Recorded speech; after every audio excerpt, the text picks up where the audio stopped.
She said, "You're so controlling for asking where I am." I said, "Then you'll love what comes next." I left her the apartment keys, signed the contract in another country, and when she texted, "I miss you," I replied with a photo of the sunset from my balcony, then blocked her. Hey viewers, before we move on to the video, please make sure to subscribe to the channel and hit the like button if you want to see more stories like this. Thanks. I met Emily in college back when we were both scraping by on ramen and dreams. She was studying marketing, full of that infectious energy that made every late night study session feel like an adventure. I was the steady one, majoring in software engineering, always planning ahead. We clicked because opposites attract, right? After graduation, we moved in together in a mid-sized city in the Midwest, building what I thought was a solid life. For 3 years, I was all in. I relocated for her first big job opportunity, even though it meant turning down a better offer for myself. When she hit a rough patch, laid off during a company restructure, I covered the rent solo for 6 months while she job hunted. I'd cook her favorite meals after her interviews, listen to her vin about rejections, and hype her up. "You've got this," I'd say, meaning it. Flashback to one night. She came home, defeated tears streaming, and I held her for hours, promising we'd get through it. I even dipped into my savings to pay for a certification course she wanted. In return, she was affectionate, fun, the kind of partner who made weekends memorable with spontaneous road trips or cozy movie nights. But things started shifting about a year ago. Emily landed a new gig at a trendy agency, and suddenly her schedule exploded. Late nights at team building events, weekends, networking. I text her around 10 p.m. Just a casual, "Hey, everything good, heading home soon." Nothing intense, just checking in like any normal couple. Her responses got snappier. "I'm fine. Stop hovering." Or, "Why do you always need to know my every move?" It stung, because I wasn't prying. I cared. If roles were reversed, I'd want her to know I was safe. The red flags piled up. She'd come home smelling like cologne that wasn't mine. Her phone glued to her hand, notifications silenced. I'd ask gently, "Rough day, want to talk?" And she'd brush it off with, "You're being paranoid." I tried to give her space, thinking it was work stress, but inside, doubt crept in. Was I really controlling for wanting basic communication? I replayed our conversations in my head, questioning if I'd overstepped. No, I decided I was just being a partner. Loyal, committed, the guy who showed up every day. One evening, I found a coffee receipt from a spot across town, timestamped during her overtime. I didn't confront her right away. Instead, I sat with it, feeling that pit in my stomach grow. We had built something real, or so I thought. I sacrificed promotions to stay local for her, turned down trips with friends because she wanted us time, and now it felt like I was the backup plan in my own relationship. Little did I know the betrayal was about to blow up in my face. It all came to a head on a rainy Thursday night. I'd gotten home early, made her favorite stir fry, hoping to reconnect. She walked in around 9:00 p.m, soaked, but not from the rain, more like she'd been rushing. Her face was flushed, eyes avoiding mine. I set the table, trying to keep it light. "Dinner's ready. How was your day?" She dropped her bag with a thud and crossed her arms. "We need to talk, Alex." My heart sank, but I nodded, sitting down. "Okay, what's up?" She paced the living room, not even glancing at the food. "This isn't working. You've become so controlling, always asking where I am, what I'm doing. It's suffocating." I blinked, caught off guard. "Controlling, Emily?" I asked because I care. "If you're out late, I worry." That's not control. That's concern. She rolled her eyes, that smug smirk creeping in. The one she used when she thought she had the upper hand. "Concern, please." It's jealousy disguised as caring. Jake doesn't do that. He trusts me. Lets me breathe. Jake, her co-worker, the flashy salesman from the agency. I'd met him at a company party. Charming, sure, but slimy. Jake. What's he got to do with this? She stopped pacing and leaned against the counter, her tone turning dismissive. "Everything. We've been seeing each other for months. He's exciting, Alex. He doesn't clip my wings like you do. Our relationship, it's stagnant. You're always planning, saving, being responsible. Jake lives in the moment. He makes me feel alive." I felt like I'd been punched. Months.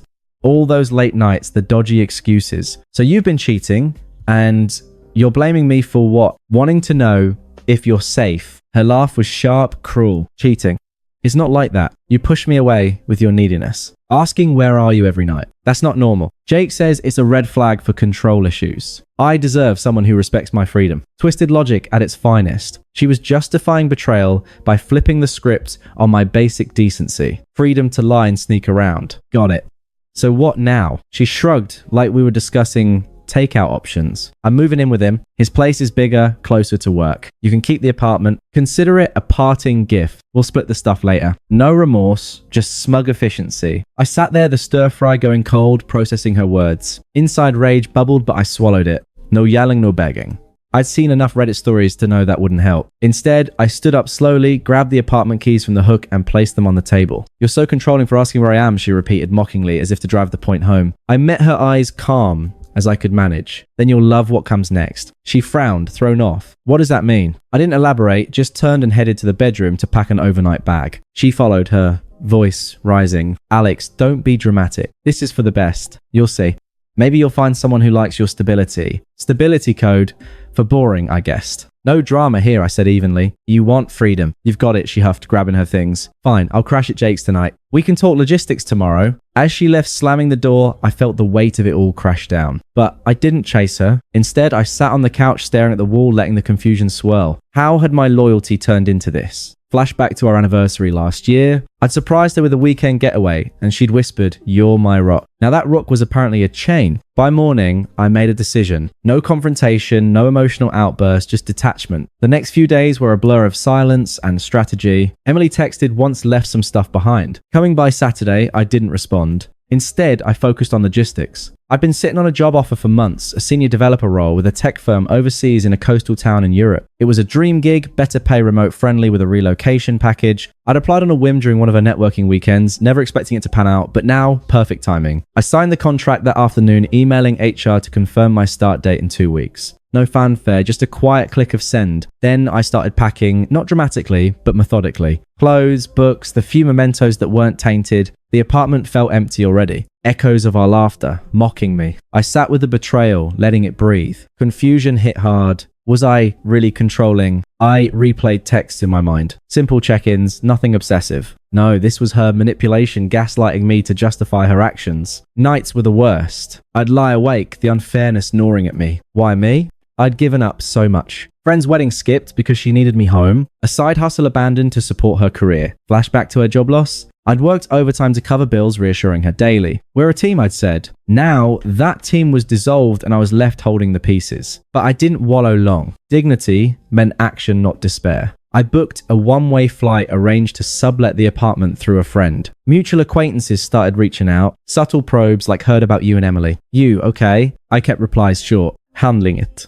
No bad mouthing. That wasn't my style. The move was seamless. I left a note for the subletter with the keys forwarded mail and vanished. Landing in Europe felt like shedding skin. The air was south here, the streets alive with unfamiliar chatter. My new apartment overlooked the sea. Balcony sunsets that painted the sky in oranges and pinks. Work dove me in, head first. Challenging projects, a team that valued my input. I started running mornings, exploring cafes, even picked up basic language lessons. The silence from her side was golden at first, but internally I evolved. Early on, vulnerability crept in. Doubts about trust, wondering if I'd ever open up again. Therapy helped. I found an online counselor unpacking how her words had twisted my self-view. You're not controlling, the therapist said. You were invested. Clarity came slowly. Her betrayal wasn't my fault. It was her flaw. Months blurred into growth. I built a routine. Hikes on weekends, dinners with expat friends. No rebound flings. I focused on me. The confusion faded, replaced by calm. I was free, ironically, from her freedom. Her smug dismissal replayed less often, overshadowed by my new reality. I detached completely, a ghost in her old world. Little did I know, her unraveling was just beginning. Settling into my new life abroad, I kept tabs on the old world,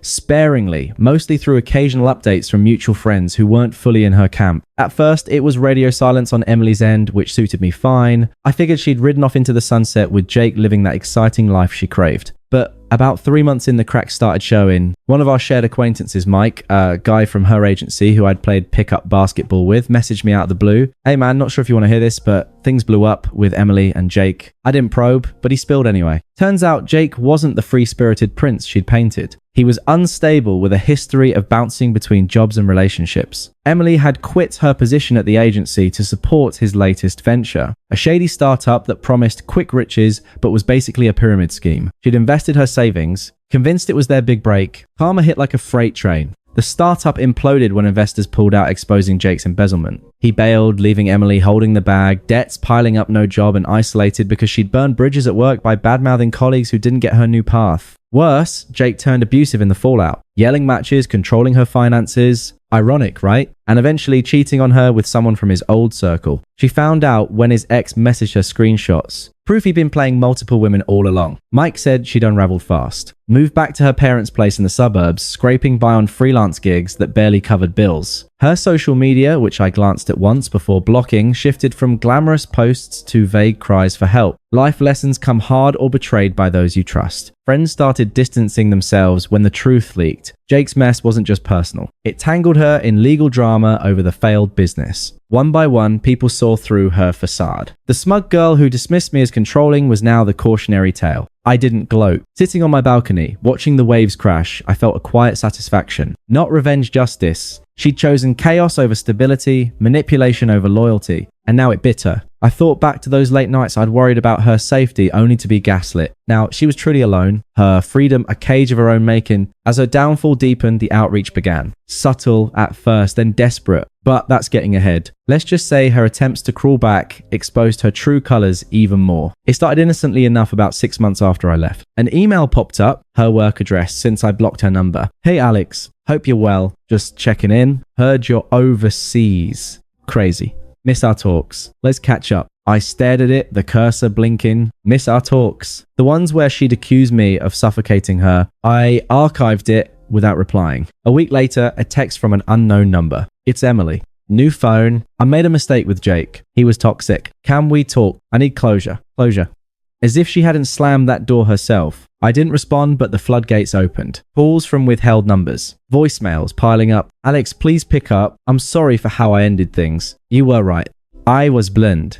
Jake, he hurt me bad. Abusive cheating. I'm in therapy now, figuring stuff out. Her tone shifted from apologetic to pleading. I miss you. Remember our road trips? We were good together. Give me a chance to explain. Then involving others, her toxic squad. Her best friend Sarah, who'd always sided with her, messaged me on social media. Emily's a mess without you. You're being cruel, ignoring her. She needs support. Be the bigger person. Cruel.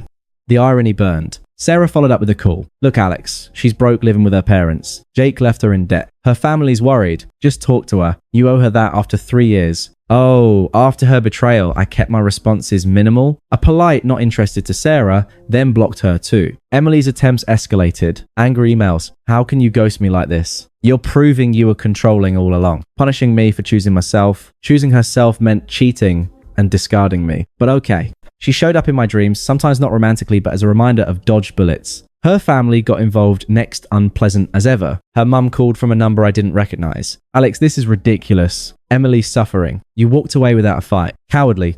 Come back and fix this. Fix what? Their daughter's mess. I hung up mid-sentence. The desperation peaked with a barrage of texts. Please, I'm alone. No one understands like you. I was wrong. Jake was a liar. Let's start over. I'll move there if you want. It revealed the hypocrisy, begging for the stability she'd mocked. How it reversed. She was unraveling while I thrived. But I stayed detached. No emotional hooks left. The climax came unexpectedly about a year after the split during an online reunion for our old college group. Mike organized a video call to catch up. I joined from my balcony, sunset glowing behind me, feeling worlds away. Little did I know Emily had wheedled her way in, probably through Sarah. She popped on screen looking worn, dark circles for smile. The chat was awkward. People tiptoed around our history. Then she messaged privately. Alex, wow, you look great. That view, incredible. Can we talk? After I ignored it, focusing on the group. But she pushed unmuting. Hey everyone, quick shout out to Alex. Congrats on the move. We should all visit. Polite murmurs. Then in private chat again, please Alex, I miss you. Jake was a nightmare. Abusive. Left me broke. I'm better now. Let's reconnect. Her voice cracked on the call when she circled back publicly. Alex, off topic, but I regret everything. You were the best thing.